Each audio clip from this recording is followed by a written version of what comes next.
A few months ago, Lisa and I celebrated our 20th anniversary with our two daughters, Jasmine, 16, Casey, 13, and our son, Jake, 15.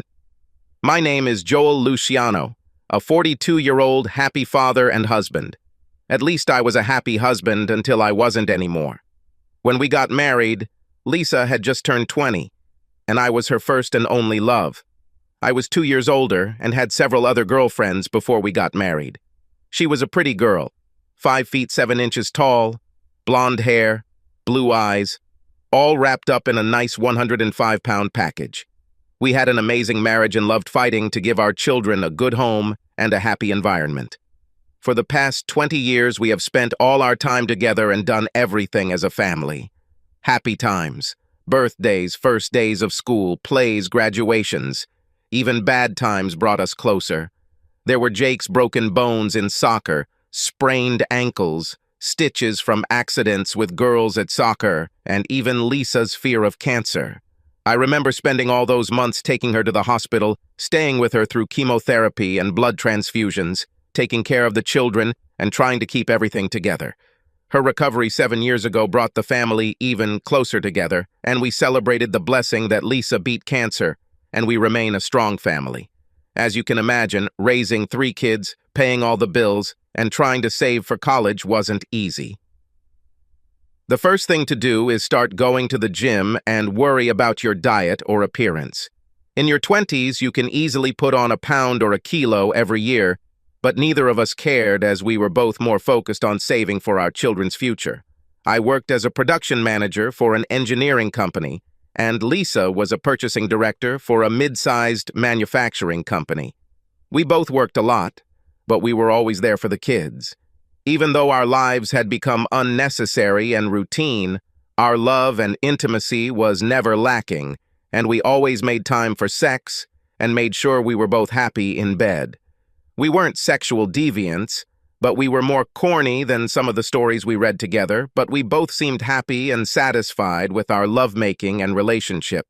4 years ago, we got new neighbors, Maria and Roger. They were in their late 30s, had no children, and liked to party on the weekends.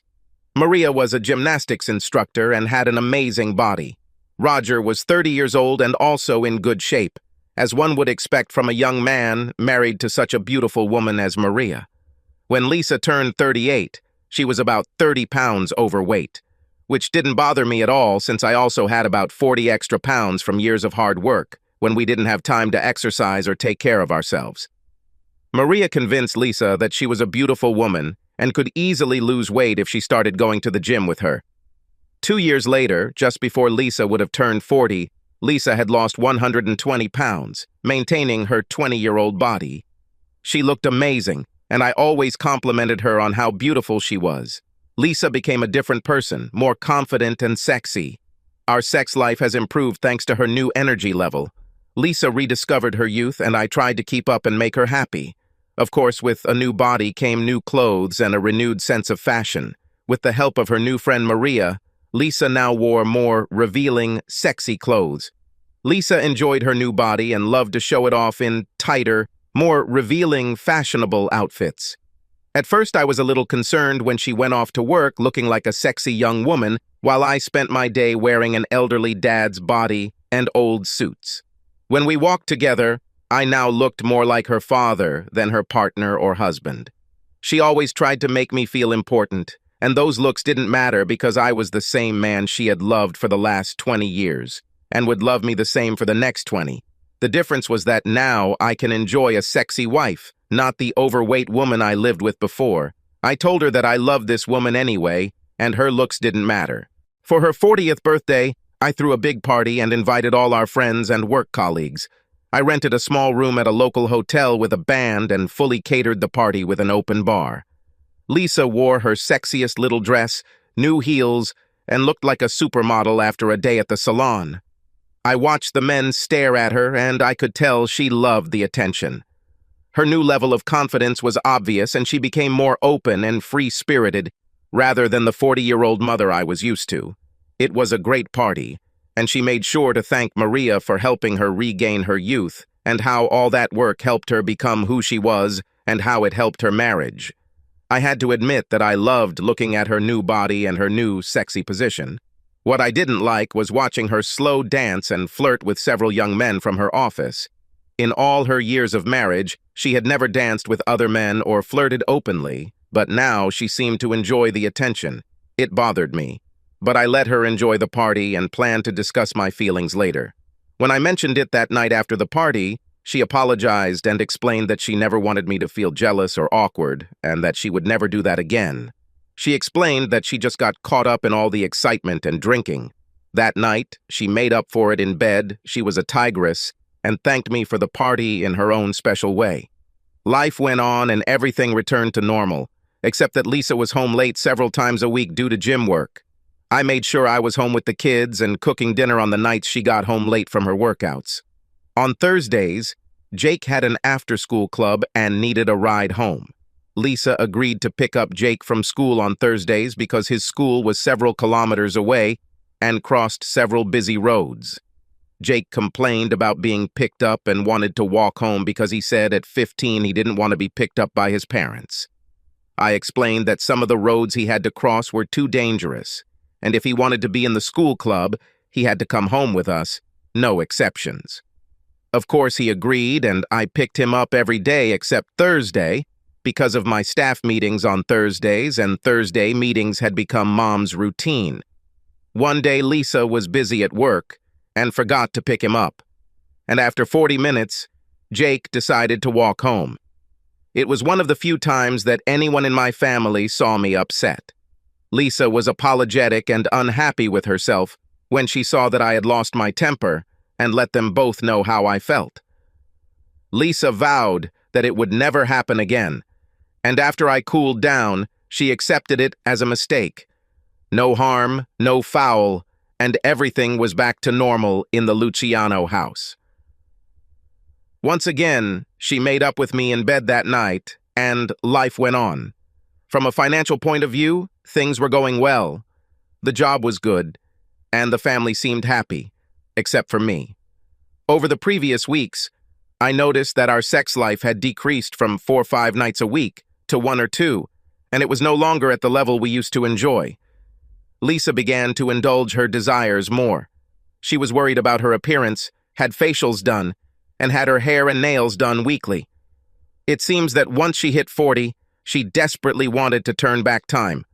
The closet was filled with new clothes and shoes, and when I protested about the money she was spending, I was greeted by an angry woman and a bitchy wife, who coldly told me that I was the one benefiting from the new, young, pretty wife, and that all the hard work was hers, done to look like it was for me. I wanted to tell her that despite her best efforts, I was not getting any satisfaction and was having terrible sex. I told her that I missed the old Lisa, but that I still loved her just as much as the new Lisa. More late evenings, time at the gym, and a few evenings with Maria, our neighbor and gymnastics instructor. That's when I made the decision to take her away for the weekend to reconnect and try to get things back on track. I loved Lisa, but I needed to insist on my own and return everything to normal. The following week, I planned to take her out to dinner on Friday night and tell her about our vacation plans over a romantic dinner. On Tuesday evening, I told her that I had made a reservation for Friday evening and had already arranged for her parents to come watch the children. The next morning, I watched her getting ready for work. She was wearing another new dress that was a little frilly for work, along with dark tights and red high heels. She looked sexy as hell, but too dressed up for work. When I asked her about her outfit, she explained that the big bosses were coming and she wanted to impress them. I knew better than to start a fight, so I left the house that Thursday morning wondering if I'd ever get my old Lisa back. I loved her, but I didn't love this new woman. Perhaps it was my lack of self-confidence because I never lost the extra weight, and when we were together, we no longer looked like a couple. Now I had a trophy wife without the love and intimacy we once shared, and I fought and prayed that our weekend getaway would help us reunite. Unfortunately, the events of that week did not contain a single escape, not a single date. It was Thursday. At 4 p.m., I received a call from Holy Cross Hospital. I was giving a presentation at our staff meeting when the call came in that Jake was in the emergency room and needed immediate surgery. They explained that I needed to get there immediately. I ran out to my car and rushed like crazy to the hospital, which was 15 minutes away. I called Lisa several times, but no one answered. I called her parents and asked them to pick up the girls and come to the hospital to be with their brother. I left Lisa several messages on her phone, wondering and worrying about where she was. She always answered the phone, but today, for some reason, she didn't answer. When I arrived at the hospital, I met with the doctors, signed all sorts of papers, handed over my insurance card, and spent a minute with my son, who was unconscious and covered in blood. It looked bad as I noticed his broken leg and cuts and bruises all over his body. I kissed his forehead and felt tears streaming down my face as he was wheeled into the operating room. I was alone and scared to death when I started worrying about Lisa again. They took me to the emergency room of the operating room, where I met my daughters, as well as Lisa's parents, Edward and Mary. They turned to me for answers, and I told them everything I knew, including their missing daughter. We came to the conclusion that Lisa did not pick up Jake from school, and he decided to walk home again. I told them I was really worried about Lisa because she wasn't answering the phone or picking Jake up from school. They realized how unusual it was as we stood in a circle in a private waiting room, trying to figure out what was going on. "Let me call her office again and see if they know anything," I said, dialing her office number. "Hello, Lisa Luciano's office." "Hello, Lindsay. Any news from Lisa? I need to talk to her right now." "Hello, Joel." "No, I haven't seen her since she left for lunch." "Lindsay, our son Jake was in an accident and is in the hospital. I really need to find her. Do you know who she went to lunch with?" "Yes, she left at 1 o'clock in the afternoon with Donnie, one of the sales representatives of our suppliers. Do you happen to have his cell phone number? Her phone must be out of order, and maybe he can help me find her." I waited a few moments, and she picked up the phone again. I found his business card on her desk, his cell number, 560-455-5641. "Thank you. If you hear from her, please ask her to call me as soon as possible." I hung up and immediately dialed his number. There was no answer, and it also went straight to voicemail, and I suddenly had a very bad feeling. Not only was I inconsolable for my son, who was about to undergo major surgery, but also because my wife seemed to have gone missing with some salesmen. Tears streamed down my face from the stress I was experiencing. Lisa's mom Mary who get me and told me to hang in there. I felt anger begin to boil inside me when I hear Jasmine. "I found Mommy, Daddy," Jasmine screamed. I turned to Jasmine, who was holding her phone. "What do you mean?" "Mom installed this Find Me app on our phones to keep track of us, and it works on her phone too." "She's right there," she said, pointing to the flashing red dot on her phone. "This is cool. Where is it?" I asked. She zoomed in on her phone, and within seconds it gave us the location. It was the Marriott Hotel in the city center. When everyone heard this, they turned to me with a surprised look. I quickly got an idea on how to contact her. Unfortunately, if my idea had worked, it would have meant the end of my marriage. Everyone watched me press buttons on my phone. They were wondering what I was doing when I called the hotel and asked for Mr. Donnie Kelly's number. They put me on standby, and a moment later I heard the phone ring. After 8 rings, the man finally answered in a disappointed tone. Obviously, I disturbed him. "Hello? Hello, is this Mr. Kelly?" "Yes. How can I help you?" "Could you please put me through to Mrs. Luciano?" There was a short pause before he answered. "Sorry, Mrs. Luciano is not here. You must have the wrong number." In a confident, controlled voice, I said, "Donnie, listen carefully. I'm her husband, and our son is in critical condition in the hospital. Look, I know she's there and I need to give her the details. Now please just give her the phone." After a long silence, I spoke in anger. "Donnie, if her son dies before I talk to her, I will find you and kill you with my bare hands. You understand? Now give her the phone, damn it." I heard the phone being passed and then Lisa's voice. "Hello?" she answered in a nervous voice. On the contrary, I was firm and controlled when she answered. "Lisa, listen carefully. Jake was hit by a car while walking home from school. He's in surgery and in critical condition. When you're done having fun with your boyfriend, please come to emergency room 6 at Holy Cross Hospital. You understand? I heard her scream when I was disconnected from the connection. I was so focused at that moment that I forgot that my 2 girls and her parents were listening to the conversation. Now they were looking at me in complete shock. All the emotions of that day and hearing my wife talking on the phone to her lover was all my body could handle, and I actually started crying. For the first time in my life, I cried in front of my family. I was in a lot of pain over Jake's accident and the loss of my wife. I could no longer be resilient and strong. I was on my knees and sobbing, and my children hugged me and cried. Mary and Roger stood next to us and also cried. It was a sad scene, but I knew everyone needed my strength, so I stood up, kissed my girls, wiped my eyes, and talked to everyone. I apologize for what you just heard, but I lost my cool when I heard him answer the phone. Yeah, it looks like Lisa spent the day in bed with some sales guy from work and forgot to pick up Jake. She's with him now, but I'm sure she'll be here soon, now that she knows what happened. Please keep her away from me because I am not sure what I will do in the state I am in.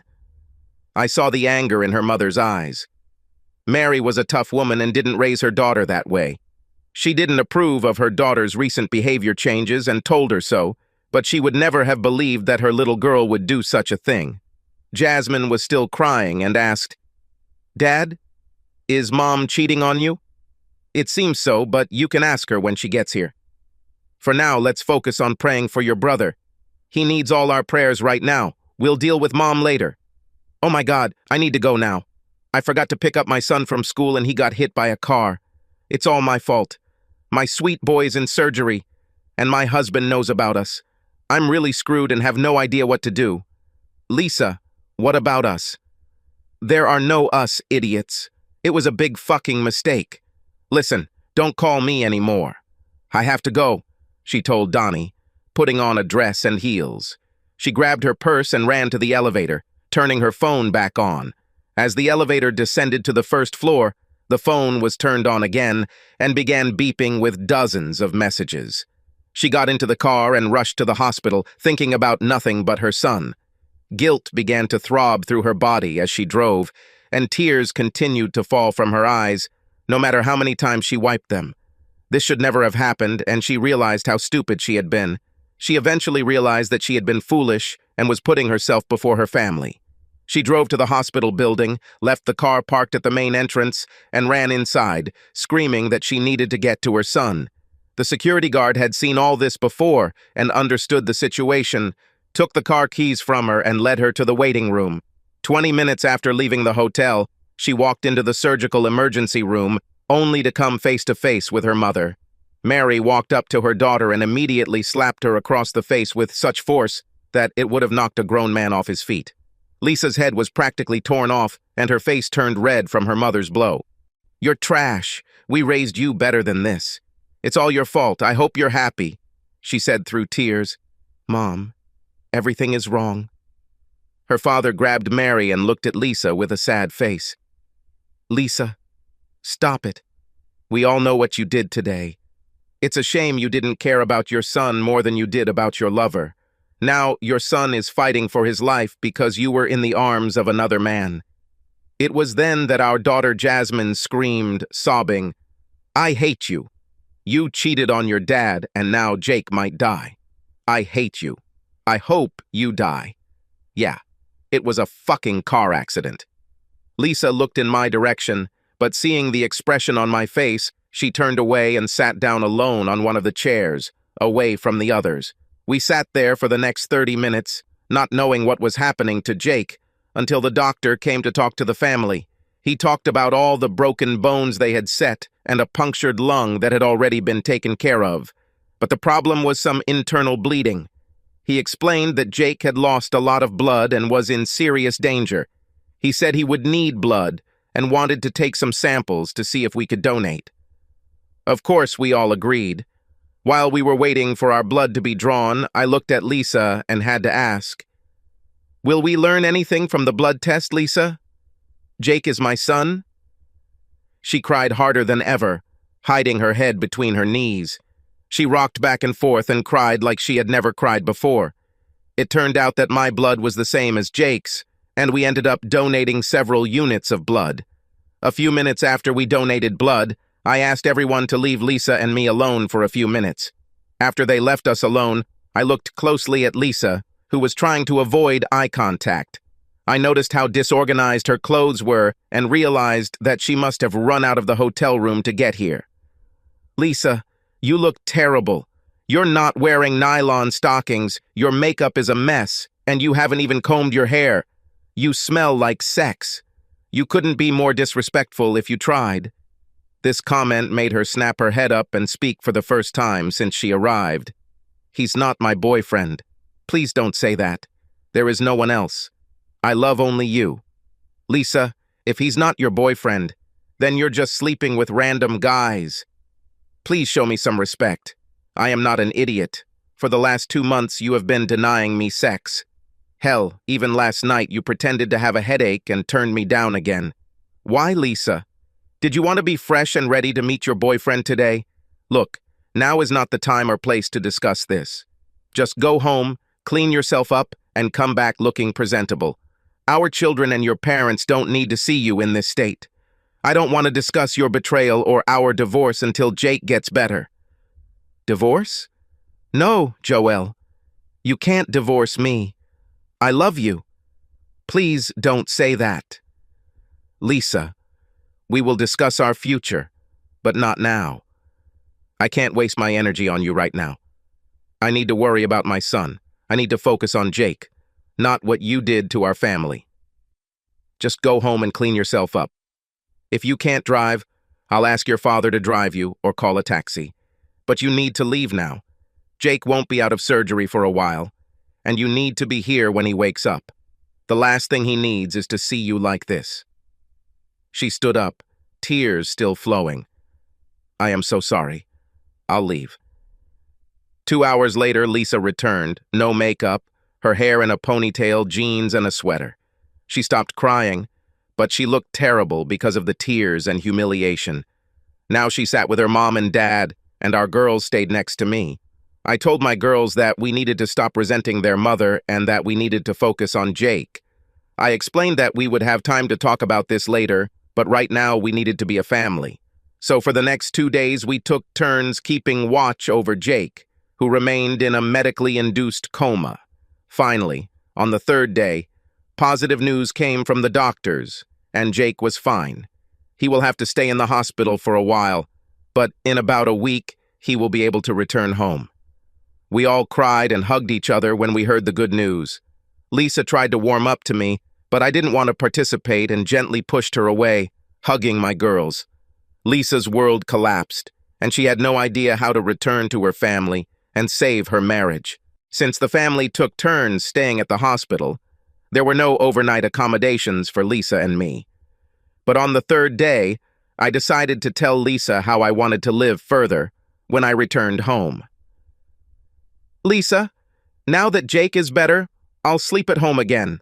Obviously, I don't want you in my bed, and since you're the one taking on new lovers, I think it's only fair that you move your things to the guest room. Please, Joel, not this. Please don't kick me out. You know I love you. Right now, until Jake is fully recovered, it won't be like that. You are the mother of our children, and we will need your help in Jake's recovery. But until I decide what the future holds for me, you and I are no longer a couple. Yes, legally we are still married, but I no longer think of you as my wife." Tears started flowing again, but she understood and went to the guest room. I talked to the girls and they understood. We all agreed not to tell Jake what was going on until he was better. I turned the living room into Jake's recovery room. I rented a hospital bed and a wheelchair. I hired a day nurse and prepared for his return home. Since Jake was in the living room and couldn't move, he wouldn't know about us sleeping while the girls kept our secret. His recovery was our priority. The truck driver turned out to be an ex-con who had been mistakenly hired by Scientific Laboratories, a large publicly traded pharmaceutical company. Somehow he passed their screening and background check, which would end up being a costly mistake. During the investigation, police discovered that the driver was smoking, intoxicated, and sending text messages from his phone at the time of the incident. The trial did receive national coverage due to the current high crime rate and current dissatisfaction with pharmaceutical companies. Our lawyers knew we had a win-win case and sued for an extremely large dollar amount. After the jury heard the whole story, the company realized they were in trouble and offered us a hefty 8-figure settlement rather than risk an even higher punitive damages from the jury. This did little to assuage our anger and grief, but it did allow Jake to receive the best possible medical treatment and physical therapy. This was also enough to secure his future, pay for the kids' college, and allow me to take time off from work and be there for Jake for the 1.5 years it takes for him to fully recover. When my mother slapped me, my world became clear again. I looked around the room and saw all the people I'd let down and hurt. Feelings of remorse, guilt, pain, and failure flooded my body, and all I wanted to do was run and hide. I begged for some forgiveness, but I was only treated like a scoundrel. The pain intensified when I heard Jasmine tell me that she hated me and wanted me to die. All I could do was cry and feel sorry for myself. The thought that all of this was my fault filled me with a feeling of fear and sadness. I tried to explain that I didn't have an affair and it was a mistake. But my father stopped me from deluding him when he told me to stop lying, and that we wouldn't be here if I had just remembered to hold my son instead, to spread her legs for another man. I realized that this was all my fault, and if Jake didn't pull through, I would kill myself because I couldn't handle what I'd done. When we had to give blood, the hatred I felt in that room was overwhelming when Joel asked if Jake was really his son. How could he think that he was not his son? Then I realized what I had done and what they were thinking, and I, again, wanted to run out of the room and hide. After a long time, I was finally able to stop crying. That's when Joel asked everyone to leave us alone for a few minutes. I suddenly became nervous and didn't want to meet him like that.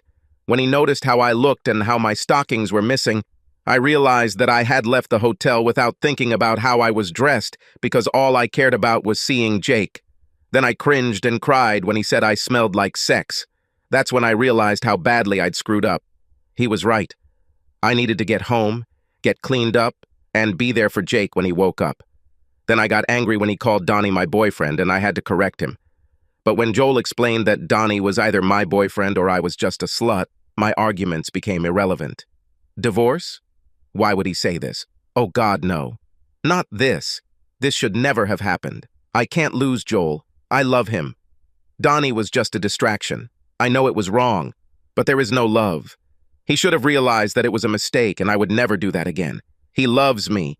I know that. I have to find a way to fix everything, but how?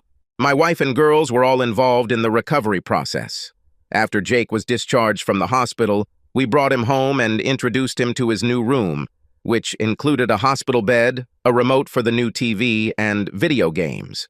We wanted him to feel as comfortable as possible during his rehabilitation.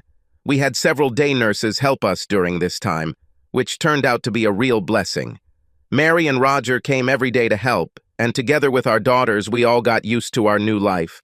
Roger and I spent a lot of time discussing things and my plans. Her parents wanted what was best for the family and suggested counseling to try to stay together. I told them several times that I was not ready and that I wanted to continue to focus on helping Jake get through his difficult time. Lisa and I only talked when we were with Jake. Hearing the girls talk about how his mother had made some mistake, he realized that there was a big problem. Jake has always been the most sensitive person in the family, and one day when we were alone, he asked me what was going on and asked me to forgive her. He reminded me that my mom loved me and he could tell she was hurt. I had to blink away a small tear and tell him that our problems were none of his business and to focus on getting better. It was at that moment that I realized that I needed to face the truth and make some decisions. I told Lisa we were going out to dinner on Friday night to talk. Mary and Roger were babysitting that Friday night. We went to our favorite Italian restaurant, and after a few cocktails, I decided it was time to talk, and asked the waiter to give us some time before we ordered. It was the first time since that fateful day that I spoke directly to Lisa. Up until that night, I only answered questions or made conversation. So, for the first time since the accident, I spoke directly with Lisa about our future together. I know it was hard for you, and it's unfair that you sleep in the guest room. Since the accident, I haven't had time to think about our future, but over the past few days, I think I have a solution that will relieve all the stress the family is experiencing due to our situation. I'll look for an apartment close to the house and you can move into the master bedroom again. As soon as Jake gets back on his feet, I will begin divorce proceedings. I want to wait until he gets better before he finds out the whole reason why we broke up. I saw a tear roll from her eye as I finished my third glass. I felt like a boy who had lost his best friend and was holding back tears over my loss.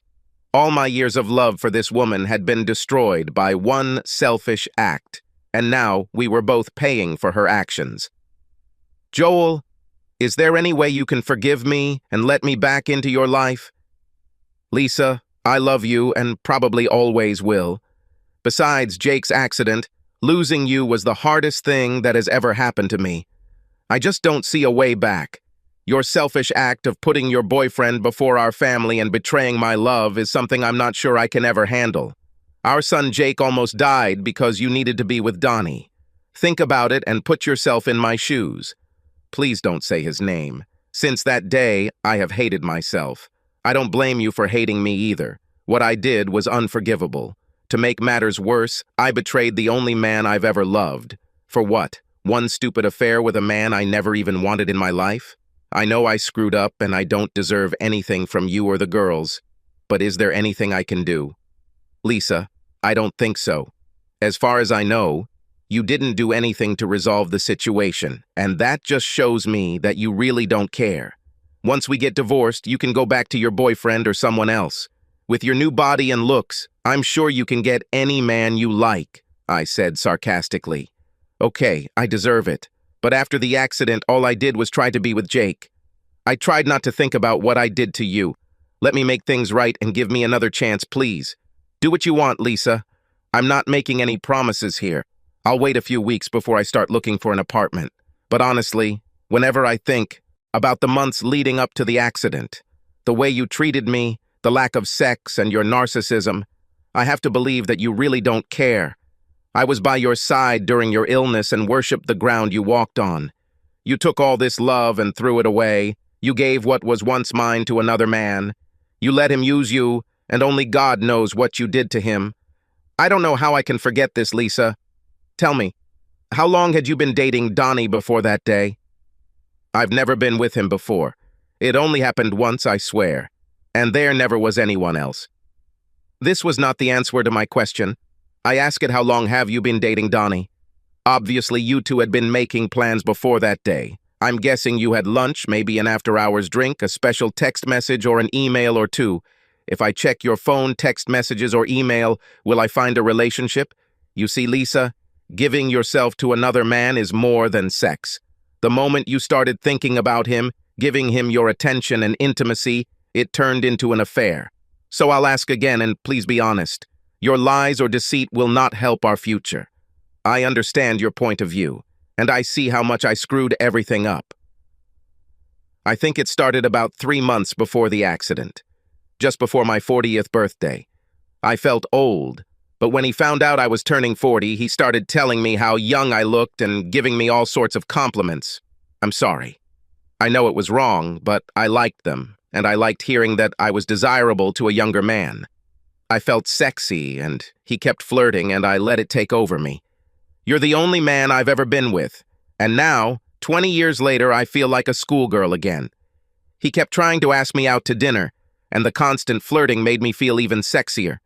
When he invited me to lunch that day, he took me straight to his hotel room and told me he would order room service. It only took a few minutes before he seduced me, and since then, I regret my actions every minute. I swear it only happened once, and I will never do anything like that again.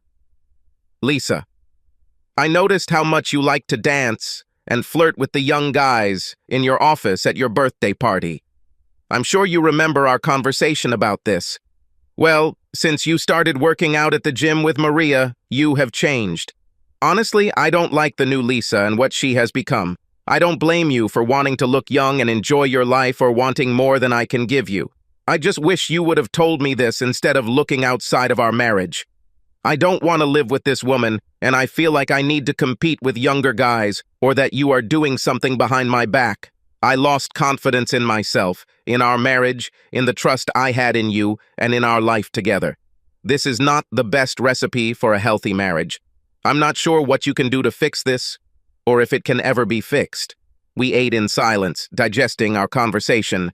Roger looked hopeful when we walked into the house, but I just shook my head. I thanked him for looking after the children and went up to my bedroom alone. Mary saw Lisa's tears and realized that nothing had changed. At least we tried.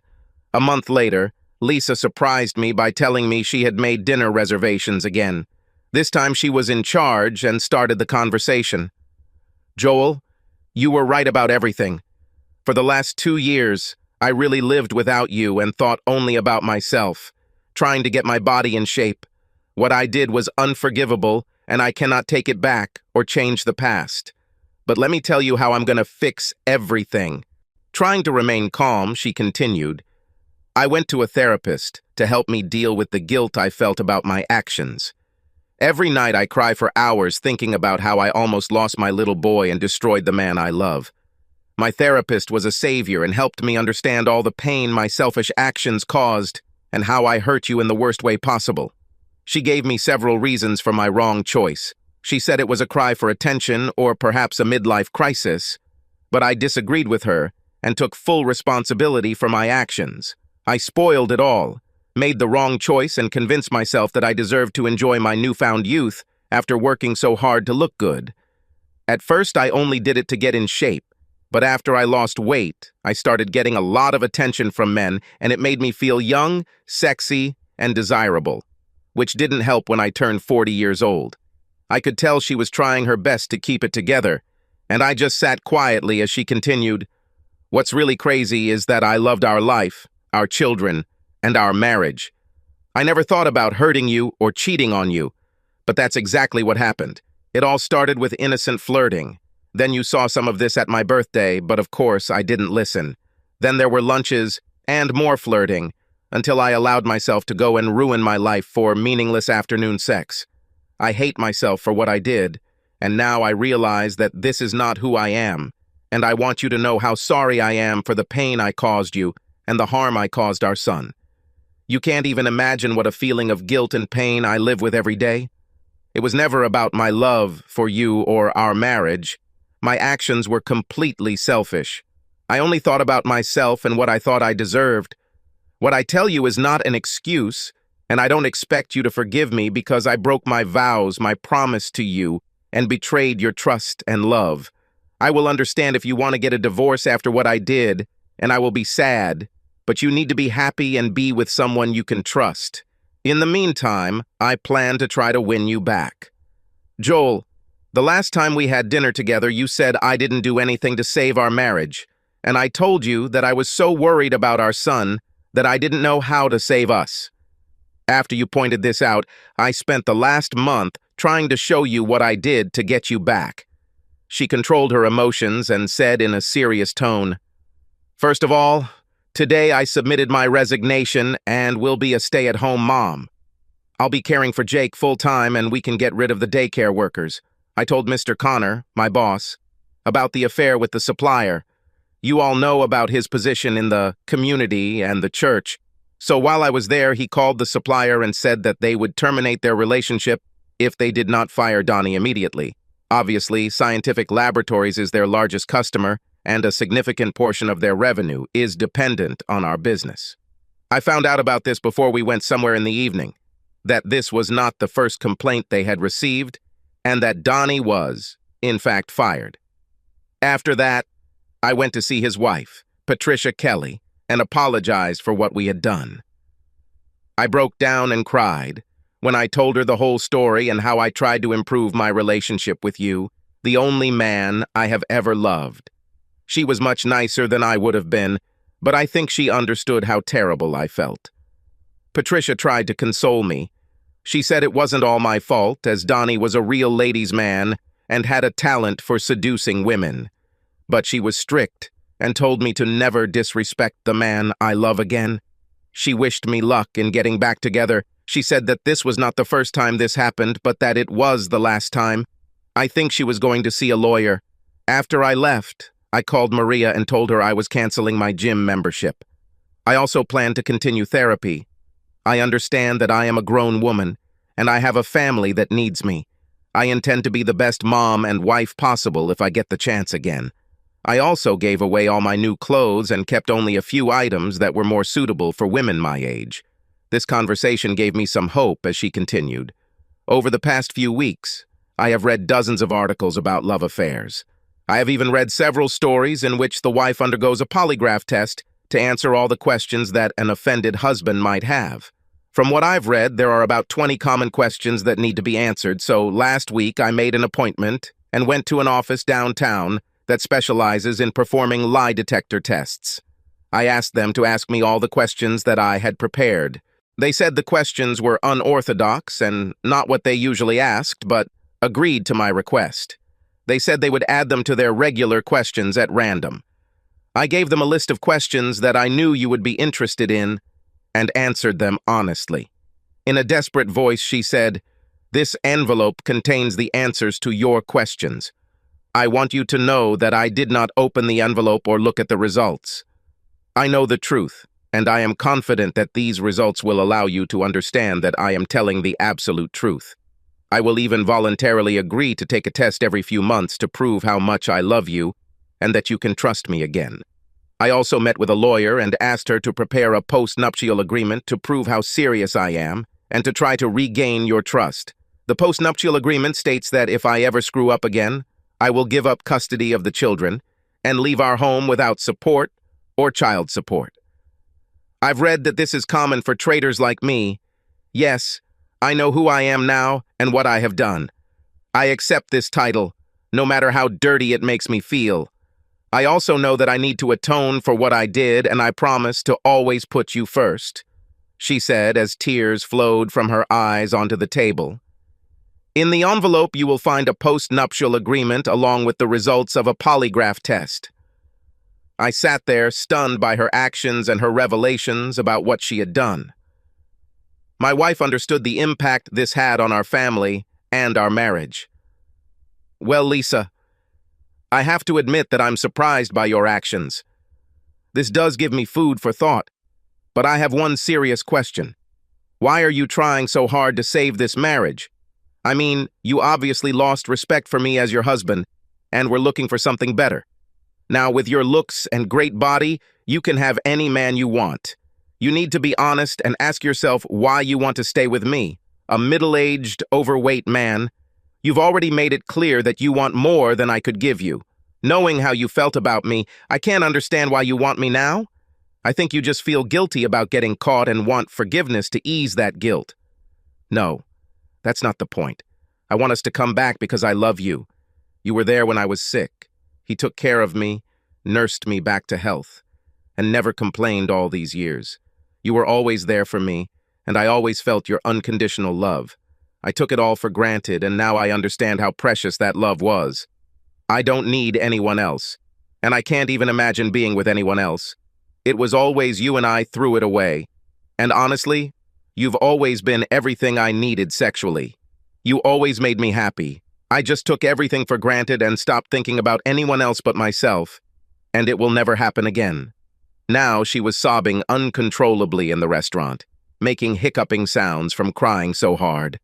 Now other visitors were looking at us. I walked over to her, hugged her, and held her while she cried on my shoulder. My heart was breaking again from all of her pain, and I wasn't sure how much longer I could take all these emotions. After she calmed down, she handed me a manila envelope and told me to read the report later that evening when I was alone in bed. It definitely piqued my interest and made me wonder what I could learn. Just before we pulled into the driveway, she looked at me with the saddest eyes I've ever seen and said, "Please don't leave us, Joelle. Don't leave our house. I'm happy to stay in the guest room if you don't want me in your bed. I understand why you wouldn't want me there because when I think about how I would react if you did what I did, well, let's just say I understand. And I will be there as much as you want. I just want to be with you and for our family to be together again. Please don't leave us. I know you will never forgive me, but please give me a chance to win your heart back one more time." I smiled at her father as we walked into the house, giving him a small ray of hope that we would be together again. After they left, we put the kids to bed. We went to our bedrooms, kissing each other for the first time since the accident. Once in my room, I showered, brushed my teeth, climbed into bed, and looked at the manila envelope, wondering what answers I would find inside. Would it make any difference? Did I want her to come back after everything that happened? When I opened the file, I was shocked to discover the amount of detail in the polygraph test report. I knew that the answers would most likely determine our future as husband and wife. I went through all the questions and answers, all the data, and then the summary. Clearly, she had done a lot of research because all the questions I had now had answers, and they were in my hands. I wasn't sure I was ready, but I would soon find out the truth. The questions seemed to be jumbled and out of order to prevent her from knowing what would happen next. It was funny, as far as I could tell from the questions Lisa came up with, because a real lie detector wouldn't ask questions that way. Is your name Lisa Connor? Yes. Have you cheated on your husband and family? Yes. Do you love Donnie? No. Do you want to be with Donnie again? No. Do you have any feelings for Donnie? No. Did you have sexual intercourse with him? Yes. Have you used illegal substances or alcohol? No. Did you plan this novel? No. Was this your first time with Donnie? Yes. Did he wear a condom? Yes. Was he a better lover than your husband? No. Was he bigger than your husband? No. Was this your first time having sex with Donnie? Yes. Did you have oral sex with him? No. Have you kissed Donnie? Yes. Did you kiss him before that day? No. Have you ever let him touch you before that day? No. If you hadn't been caught, would you have done it again? No.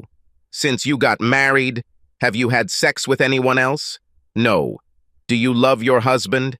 Yes. Did your husband do anything bad that made you cheat on him? No. Do you want to get a divorce? No. Will you ever cheat again? No. Do you find your husband attractive? Yes. Do you want to be with someone else? No. Are you willing to do anything to forgive Joel? Yes. After reading the answers, I slept soundly that night, still unsure about my future, but somehow the answers to these questions brought me some relief. The next morning, I spoke with my children and shared with them some information about the extent of her betrayal, as well as her actions to make things right. Since we were still a family, I wanted them to contribute to our future.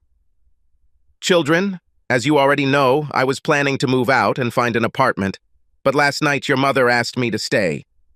I want this family to heal and get through this, but I need to know how you feel. Can we forgive your mom, accept her back, and work on getting our family back together?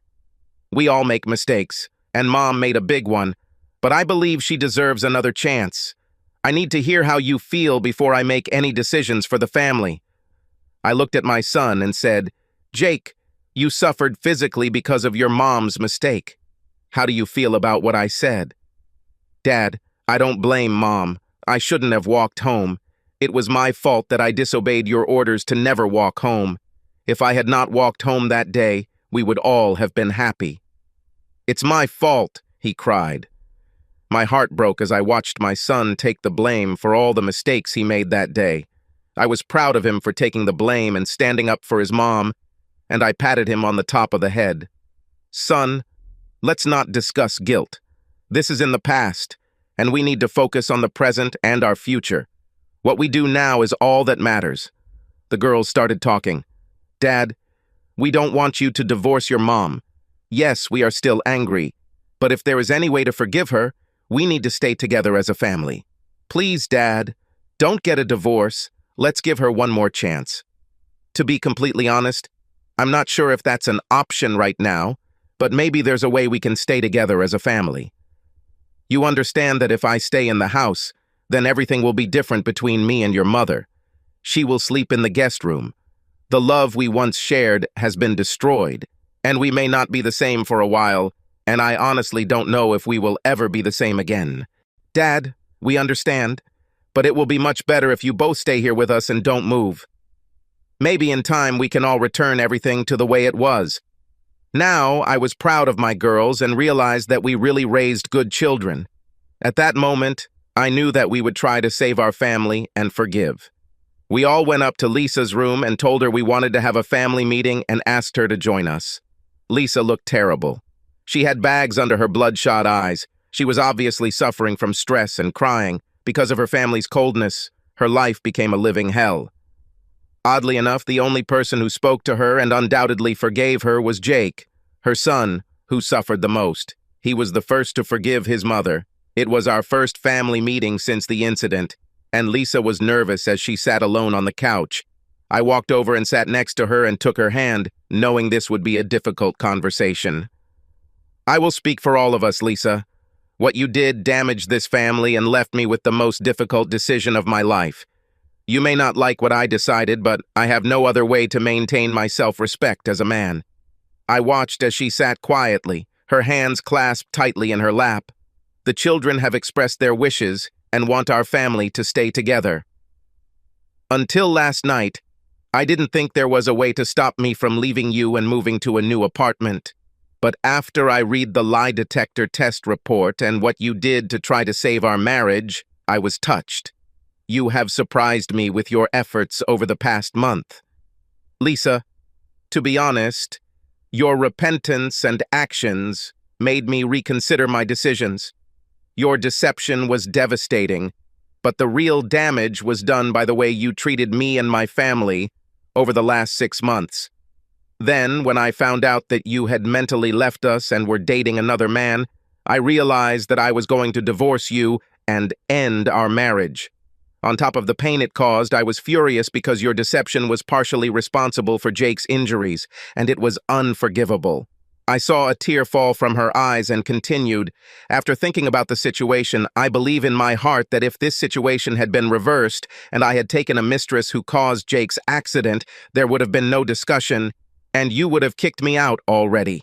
But for some reason I can't explain, I still love you, and losing you would hurt me even more than you already caused me. It's a real quagmire, but my love for you is still strong. Today we had a family meeting about our future.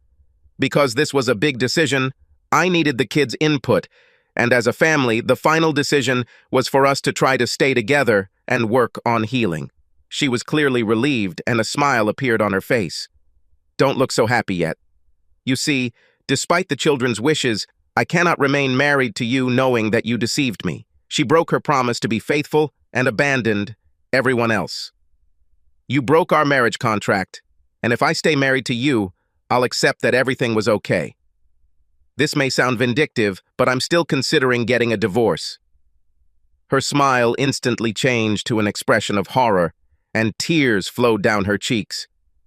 "Let me finish before you have a nervous breakdown. Like I said, I still love you, and I don't want our life together to end." Now she was looking at me with a confused expression. "We'll get a divorce and start all over again if that's what you still want. The current living conditions will not change, and you and I will meet and work on our future together. By starting over, I can understand why you want to stay married. Don't get me wrong, it won't be easy. We will both have the freedom to live as if we were single, and we can date other people. This means that you have the freedom to explore your desires and see if being married to me is really what you want. I will have the same freedom." Everyone looked at me as I explained our future. Don't misunderstand what I'm suggesting here. I have no desire or plans to date others, but we both know you had desires outside of our marriage, and I can't risk you doing it again. If you do this, I might also want to be able to find someone else. I had to stop for a drink because my mouth was dry, and my emotions were running high. The next 6 months to a year will allow us both to find out what you really want in your life. It will also give me time to see if I can live with the knowledge that you needed another man in your life. I haven't mentioned this before, but my confidence and self-esteem have become an additional casualty of your betrayal, and it is something that I will need to resolve and restore before. I can commit myself to you again. I liked your idea of a post-nuptial agreement and almost accepted your proposal, but I realized that staying married under these circumstances would mean condoning what you did. And I still wonder if you want more than I can give you. According to my plan, you will have the freedom to make your own decisions for the future. Depending on how things work out between us, I may try to trust you again. If all goes well, the prenuptial agreement and new vows will be signed at our wedding ceremony. Yes, we will have a wedding ceremony to publicly commit ourselves to each other once again.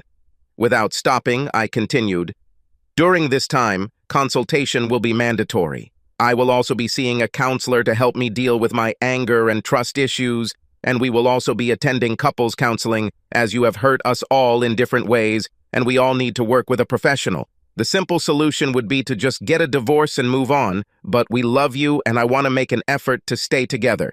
You also need to work on repairing your relationship with your parents. If you want to stay with your family, you have a lot of work to do. Last night you told me that you would do anything for me to stay. If you still want this, then be prepared for a long healing process. I stopped and let everything digest, and we sat there until the pressure of silence became unbearable. So, Lisa, are you still ready to do whatever it takes? Do you still want to try to keep this family together? Lisa clasped her head in her hands in tears. Yes, I love you. I don't want a divorce, but I understand how you feel. Thank you. I know I don't deserve a second chance. I thought about what you said, and if things had been different, I would have divorced you already. Give me one more chance is all I ask, and I will prove to you that you are everything I want and no one else. I promise I will make it up to everyone. I'm so sorry, and I pray that someday you can all forgive me for what I did. I stood there as the girls came up and hugged their mother. I held Jake's hand, and for the first time in months, we were together again. At that moment, we knew we had turned the corner and would emerge stronger from all this drama. It took me over 5 months to let her into my bed again. I had to give her credit because she did everything she could to win back my trust and love. I won't go into all the details, but she made it clear to us all that reuniting our family was her main goal, and she brought us all back after a long recovery, dozens of counseling sessions, and family outings. From that day on, we spent all our free time together as a family. Lisa came to my bed several times during that year, but ultimately it was just a way for both of us to get rid of our sexual frustration. There was no lovemaking. Our time was never more than a few minutes, because my mind kept thinking about that terrible day. Neither of us had met or even discussed anyone else. My own therapy sessions helped me accept what was happening and regain my confidence. After losing interest in sex with Lisa, I was finally able to perform and get some sexual satisfaction. But lovemaking took much longer.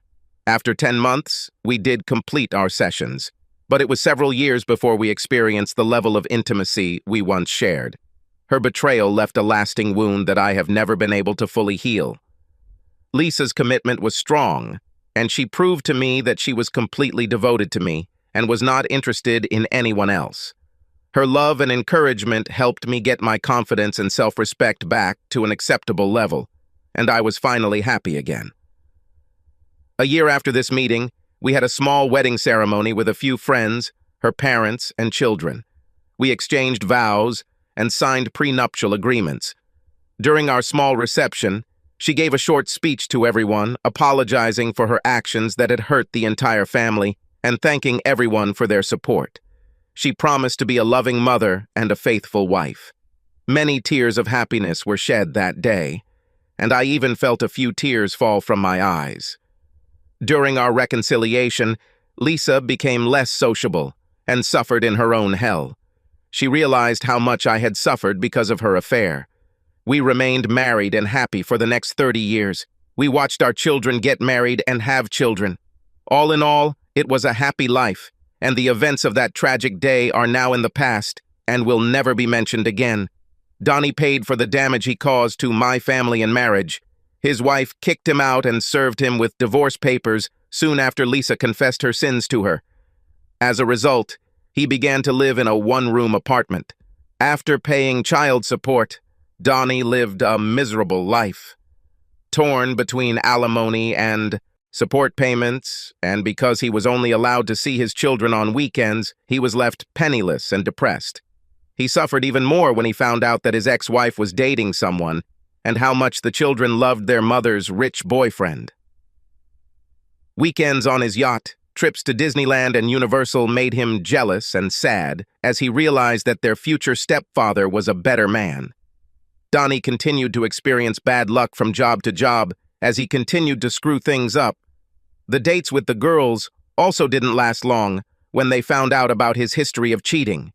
He continued to date married women because they were easy prey for his looks and charm. This was his downfall. One night, he was run over by another angry husband as he was leaving a club. He suffered internal bleeding, a dozen broken bones, a collapsed lung, and terrible pain for 3 days straight until he died. He left a trail of pain behind him and died alone. Because the family could not lay claim to the body, the state eventually cremated his remains and buried the ashes with other unclaimed bodies in a mass grave. I learned about Donnie's difficulties from his ex-wife, who thought it might help bring closure to my wife's affair. It was childish, but I took great pleasure in telling Lisa all the details of his terrible death. To her credit, there was no emotion in it, and she never said a word about it. His ex-wife was right. The news of his death at the hands of another heartbroken husband really helped me calm down, and Lisa and I's relationship became much better. We never discussed this time again, and we developed a good relationship in our new marriage. We made sure to keep the most important things in our lives for each other. Finally, Jake made a full recovery, and through years of physical therapy, he developed an exercise habit. He earned a full baseball scholarship and led the state's high schools in home runs and stolen bases. The girls got married and would never repeat the mistake their mother made. They saw the pain and grief from one mistake made and became devoted wives and mothers. From a quote I once read, "Sometimes giving someone a second chance is like giving someone an extra bullet because they missed the first time." I hope the extra bullet won't be used this time. Subscribe to our channel so that your second chaff doesn't cheat on you, and go ahead and listen to the next story, because this story is nothing compared to the next one. If you're under 18, don't even think about listening to the next one.